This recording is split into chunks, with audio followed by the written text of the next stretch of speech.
Rejoignez dès à présent la grande famille des abonnés de votre chaîne Sika TV sur les réseaux sociaux. Sika TV, le vrai visage de l'actualité en Afrique, est en direct et en replay sur YouTube. Abonnez-vous et cliquez sur la cloche de notification pour ne rien rater. Nous sommes également présents sur Facebook et sur Twitter.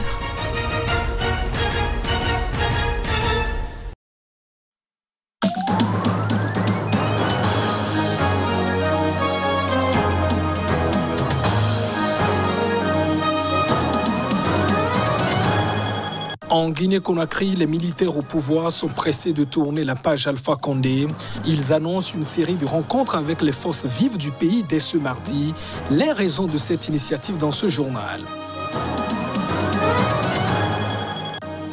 En Angola, une réforme de la loi électorale n'est pas du goût de l'opposition. Elle a organisé une manifestation dans la capitale Luanda ce samedi pour exprimer sa désapprobation.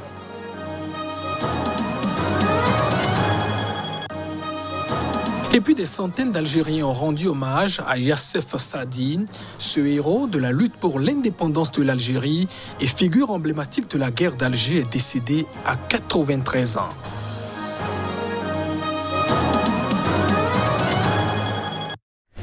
Et voilà pour le sommaire de ce journal. Bienvenue dans cette édition. Les choses vont vite, très vite d'ailleurs en Guinée-Conakry. Les putschistes au pouvoir ont annoncé l'ouverture à partir de ce mardi d'une série de rencontres avec les forces vives du pays, politiques, société civile aussi, les représentants des compagnies minières. L'objectif est de préparer la formation du gouvernement du pays. Voici les détails. Ces rencontres, annoncées samedi soir par les militaires sur la télévision nationale, s'inscrivent dans la concertation promise pour fixer les lignes d'une transition politique et former un gouvernement. Selon les communiqués, les militaires conduits par le colonel Mamadi Doumbouya recevront à tour de rôle les chefs des partis politiques, puis ceux des confessions religieuses, les organisations de la société civile, les représentations diplomatiques, les patrons des compagnies minières implantées en Guinée, puis les organisations patronales et pour finir, les banques et les syndicats.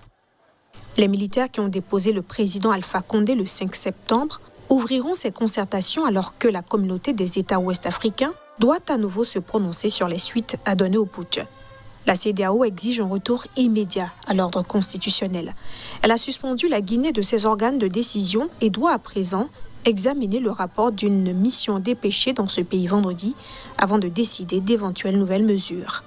La junte a aussi annoncé la mise à disposition d'un numéro vert pour dénoncer tout abus des forces de sécurité. Ces abus sont constamment dénoncés par les défenseurs des droits humains. Au Mali, le Premier ministre de transition Choguel Maïga a rencontré les diplomates accrédités à Bamako. Il leur a présenté l'état de la nation et demandé notamment d'aider son pays en cette période. Choguel Maïga a également abordé la suite du processus et ses priorités. Devant les diplomates étrangers, le Premier ministre malien Choguel Maïga a clairement indiqué que la priorité de son gouvernement est d'abord l'organisation des assises nationales. Ces rencontres vont commencer à la base pendant quelques semaines avant une grande réunion de toutes les forces vives de la nation à Bamako. Il ne faut pas d'une transition bâclée, a-t-il notamment déclaré lors de la rencontre. Il a ensuite, sans trop de précision, donné la suite de son plan. Après les assises nationales annoncées, il y a des réformes à mener et il faut les inscrire dans le marbre, a-t-il indiqué. C'est seulement après ces étapes que les élections auront lieu et pas de date pour le moment. Si les élections étaient maintenues fin février 2022, on voit mal comment elles peuvent se tenir puisque le processus n'a pas été lancé afin de respecter les préalables, les actes nécessaires à poser pour respecter la loi. Comment le Premier ministre malien arrivera-t-il à convaincre la classe politique? En effet, des partis politiques et parmi eux, deux poids lourds ont déjà annoncé qu'ils ne participeront pas aux assises nationales, estimant que la priorité pour l'équipe de la transition est l'organisation des élections fin février 2022. Comme prévu. Le président nigérien Mohamed Bazoum assure que le rapport de force a changé en faveur de l'armée face au groupe djihadiste. C'était lors d'une visite dans la région de Tillabéri, dans l'ouest du pays, une région particulièrement touchée par des attaques ces derniers mois. Le rapport de force a considérablement changé et vous aurez constaté que l'ennemi a changé de mode opératoire, a déclaré le président Bazoum lors d'une rencontre avec des militaires déployés dans la région.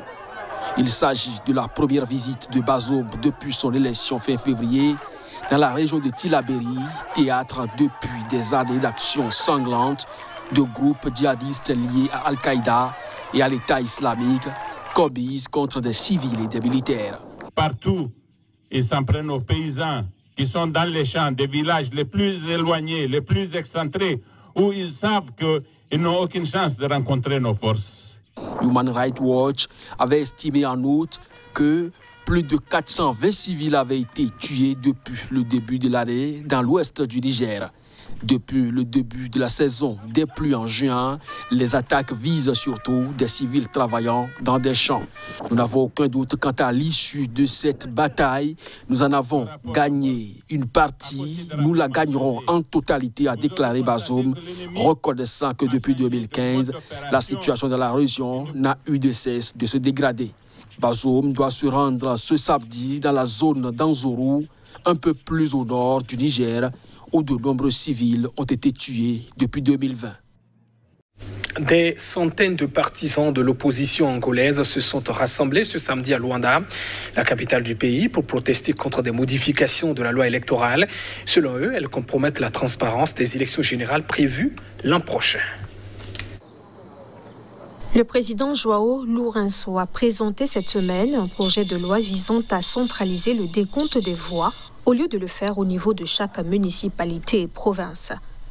Tous les députés de l'opposition se sont abstenus ou ont voté contre la réforme, mais ils n'avaient que peu d'influence dans un parlement largement dominé par le mouvement populaire de libération de l'Angola au pouvoir. Le principal parti d'opposition, l'Union nationale pour l'indépendance totale de l'Angola, UNITA, a organisé samedi une marche soutenue par d'autres mouvements politiques et groupes de la société civile pour réclamer des élections libres et équitables. L'UNITA a proposé une série de mesures pour éviter les fraudes présumées, notamment l'identification biométrique des électeurs et l'implication de la société civile dans le dépouillement des bulletins de vote. Des centaines de manifestants se sont rassemblés dans la capitale et ont défilé dans le centre-ville en réclamant un contrôle biométrique. Entre-temps, le président Lourenço a également suscité la controverse pour avoir voulu modifier une autre loi électorale qu'il a récemment soumise à l'Assemblée nationale avec des suggestions d'amendement. Élu en 2017 après le retrait de son prédécesseur José Eduardo dos Santos, l'actuel chef de l'État devrait briguer un second mandat lors des élections présidentielles, parlementaires et locales de 2022. Au Zimbabwe, la justice a autorisé l'exhumation du corps de l'ancien président Robert Mugabe pour qu'il soit de nouveau enterré dans un panthéon à Harare, la capitale, 2 ans après sa mort. Cette décision est le résultat d'une longue bataille entre les autorités et la famille sur le lieu de sépulture. Précision. Un tribunal a donné pouvoir à ceux qui en ont l'autorité d'exhumer de Kutama les restes de feu Robert Mugabe et de les enterrer à nouveau au Panthéon national des héros à Harare. Mais cette décision peut encore faire l'objet d'un appel. Président du Zimbabwe pendant 37 ans, Robert Mugabe repose actuellement dans la cour de sa propriété, dans son village natal de Kutama, dans le nord-ouest, à 100 kilomètres de la capitale. Il est mort le 6 septembre 2019 à l'âge de 95 ans dans un hôpital de Singapour où il se faisait soigner depuis des années. Pendant les quelques jours qui avaient précédé le rapatriement de son corps et l'enterrement, le sort réservé à sa dépouille avait nourri rumeurs et controverses sur fond de bataille mémorielle. D'un côté, les autorités réclamaient qu'il repose au Panthéon de Harare pour honorer la mémoire de l'ancien chef d'État. De l'autre, la famille souhaitait qu'il soit enterré dans leur village. Ses proches l'avaient finalement emporté et son cercueil avait été inhumé dans sa propriété sous une lourde tombe en béton. Selon eux, l'ancien président avait déclaré avant sa mort refuser d'être enterré au Panthéon parce qu'il avait été humilié par ceux qui l'avaient poussé à la démission. En mai, la veuve de l'ancien président Grace Mugabe avait été condamnée par un tribunal traditionnel à donner 5 vaches et 2 chèvres pour avoir enterré son mari de manière jugée inappropriée dans la cour de la propriété. Et peut-être du souci pour l'ancien président sud-africain Jacob Zuma. L'opposition a saisi la justice pour le renvoyer en prison. Incarcéré depuis début juin pour outrage à la justice, l'ancien chef de l'État a été libéré le dimanche 5 septembre dernier pour des raisons médicales. La décision finale de libérer Jacob Zuma a été prise par le commissaire national des services pénitentiaires, Arthur Fraser, et ce, contre l'avis de la commission chargée d'examiner la libération conditionnelle. Suite à cette libération de l'ancien président, l'opposition ne décolère pas et dénonce une décision politique. Pour le principal parti d'opposition, l'Alliance démocratique, cette libération est illégale et injuste. L'opposition veut donc savoir ce qui a justifié cette décision. Sans plus de précision, les autorités pénitentiaires ont expliqué dans un communiqué que la décision a été prise sur la base d'un rapport médical. En effet, le mois dernier, Jacob Zuma a subi une intervention chirurgicale dont la nature n'a pas été précisée. Mais surtout, le parti de l'Alliance démocratique dénonce la relation entre les deux hommes, Jacob Zuma et Arthur Fraser. Ce dernier a été nommé directeur général des services de renseignement par Jacob Zuma lui-même il y a 5 ans.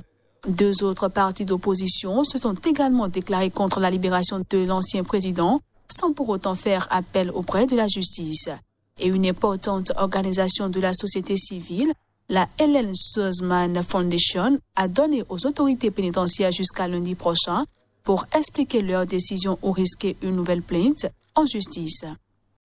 Des centaines de personnes se sont réunies ce samedi à Alger, la capitale de l'Algérie, pour rendre un hommage, un dernier d'ailleurs à Yassef Saadi, mort vendredi à l'âge de 93 ans. Il s'agit d'un héros de la lutte de l'indépendance de l'Algérie et figure emblématique de la bataille d'Alger, l'un des épisodes clés de la guerre d'indépendance. Son cercueil recouvert du drapeau national a d'abord reposé dans une mosquée près de la vieille ville, où a été célébrée une prière des morts avant d'être acheminé vers le cimetière El Ketar, où il a été inhumé. Les funérailles de Yassef Saadi se sont déroulées en présence notamment du représentant du président Abdelmadjid Tebboune, du ministre des Moudjahidines, de vétérans de la guerre d'indépendance, ainsi que de proches. Le défunt s'était battu jusqu'à son dernier souffle pour que vive l'Algérie, selon sa fille, qui dit être très fière de son père qui lui aurait appris toutes ses valeurs humaines. La bataille d'Alger a eu lieu en 1957, lorsque l'armée française tenta de reprendre aux combattants algériens le contrôle de la vieille ville d'Alger, la Kasbah. L'arrestation de Yassef Saadi le 14 octobre de la même année en marqua la fin. Saadi était le responsable de la zone autonome d'Alger pendant cet épisode de la guerre qui a vu se multiplier les actions du Front de libération nationale et les opérations de répression françaises. Ce boulanger de la Kasbah, promu chef militaire de la rébellion pour la région d'Alger, avait campé en 1966 son propre rôle dans le film La bataille d'Alger, qui est classé parmi les œuvres cinématographiques les plus réussies. Et ainsi s'achève cette édition. Merci de votre attention. Au revoir.